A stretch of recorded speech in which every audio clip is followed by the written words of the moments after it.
हाल ही में कांग्रेस नेता अधीर रंजन चौधरी ने एक इंटरव्यू में ये कहा कि INDIA को मिलकर मोदी शाह को रोकना है।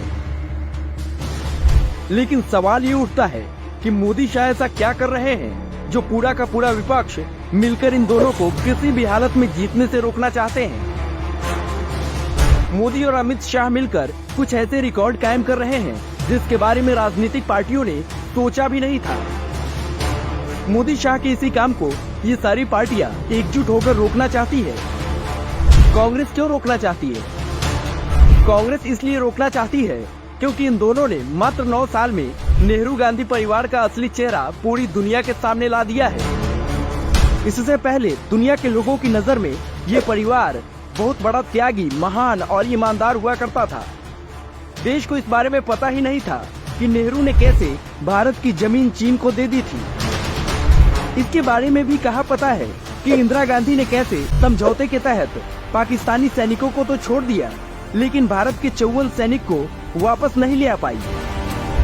देश को ये भी नहीं पता था कि कैसे राजीव गांधी की सरकार में बोफोर्स का घोटाला हुआ था। राजीव गांधी ने युद्ध के समय में प्रयोग होने वाली नेवी की युद्धपोत को निजी सैर सपाटे के लिए इस्तेमाल किया था। समाजवादी पार्टी क्यों रोकना चाहती है? मोदी शाह की पसंद योगी आदित्यनाथ के CM बनते ही अखिलेश यादव का राजनीतिक भविष्य लगभग खात्मे की तरफ बढ़ गया है। पार्टी की हालत भी बेहद बदतर हालात में है। आजम खान जैसे नेता भ्रष्टाचार के खेल में जमानत पर चल रहे हैं। खुद अखिलेश पर भ्रष्टाचार के जांच की तलवार लटक रही है। ऐसे में पार्टी और खुद के राजनीतिक भविष्य को बचाने के लिए अखिलेश यादव किसी भी हालत में मोदी शाह को रोकना चाहते हैं। इसके बदले में भले ही किसी से भी हाथ मिलाना पड़े। TMC क्यों रोकना चाहती है? ममता बनर्जी के दाएं और बाएं हाथ अनुव्रत मंडल और पार्थ चटर्जी के भ्रष्टाचार के खेल का खुलासा करा दिया। ये दोनों करोड़ों रुपए की संपत्ति के साथ रंगे हाथ पकड़े गए। भतीजा और बहू भी कोल माइनिंग भ्रष्टाचार के मामले में CBI और ED ऑफिस के चक्कर लगा रहे हैं। यही वजह है कि ममता दीदी नहीं चाहती कि मोदी अमित शाह की सरकार फिर से आए और इनकी पार्टी के भ्रष्ट नेताओं की पोल खुले, इसलिए हटाना चाहती है। आम आदमी पार्टी क्यों रोकना चाहती है? अरविंद केजरीवाल के दोनों हाथ सत्येंद्र जैन और सिसोदिया भ्रष्टाचार के खेल में जेल की हवा खा रहे हैं। अब केजरीवाल को अपनी पार्टी को बचाने के लिए मजबूरी में इस ठगबंधन के साथ जुड़ना पड़ा। DMK क्यों रोकना चाहती है? इस पार्टी की तो नींव ही नॉर्थ साउथ को बांटकर वोट बटोरने पर आधारित है, लेकिन मोदी जी ने काशी तमिल संगमम जैसे कार्यक्रम चलाकर और अमित शाह के निर्देश पर अन्नामलाई ने DMK फाइल्स जैसे मामले का खुलासा करके स्टालिन और इनके पार्टी के नेताओं की नींद उड़ा दी है। इनकी पार्टी के सेंथिल बालाजी जैसे नेता भ्रष्टाचार के खेल में ED के हद पे चढ़ चुके हैं। ऐसे में इनके लिए मोदी शाह को रोकने के अलावा कोई चारा ही नहीं बचता है। NCP क्यों रोकना चाहती है?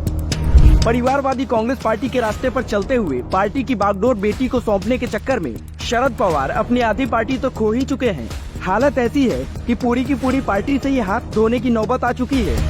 ऐसे में शरद पवार के सामने मोदी अमित शाह को रोकने की कोशिश करने के अलावा और विकल्प ही क्या बचता है? तो अधीर रंजन चौधरी इनकी पार्टी के चमचों को ये बात समझ में आ गई है कि सभी 26 पार्टियों पर अकेले मोदी और अमित शाह भारी हैं। इन दोनों की जोड़ी ने देश के लिए अब तक अभूतपूर्व काम किया है। आज एक चाय वाले ने हमारे देश को 5वीं सबसे बड़ी अर्थव्यवस्था वाला देश बना दिया है, जो कथित अर्थशास्त्री PM भी नहीं कर पाए थे। अंतर्राष्ट्रीय स्तर पर भारत की आर्थिक रेटिंग हो, चाहे दूसरे देश में भारत की धाक हो, चाहे देश के अंदर महंगाई पर लगाम लगाना हो, रूस से तेल मंगाना हो, चाहे कोरोना की खुद की वैक्सीन बनाना हो, चाहे मंदिरों का जीर्णोद्धार कराना हो, चाहे पाकिस्तान को सर्जिकल स्ट्राइक कर सबक सिखाना हो या ड्रग माफिया पर लगाम लगाना हो, ये सारे काम मोदी अमित शाह की जोड़ी ने देश की जनता के लिए करके दिखाया है। इसलिए ये सारी 26 पार्टियां मिलकर भी मोदी शाह का मुकाबला नहीं कर पा रही है, क्योंकि देश की जनता मोदी जी के साथ है।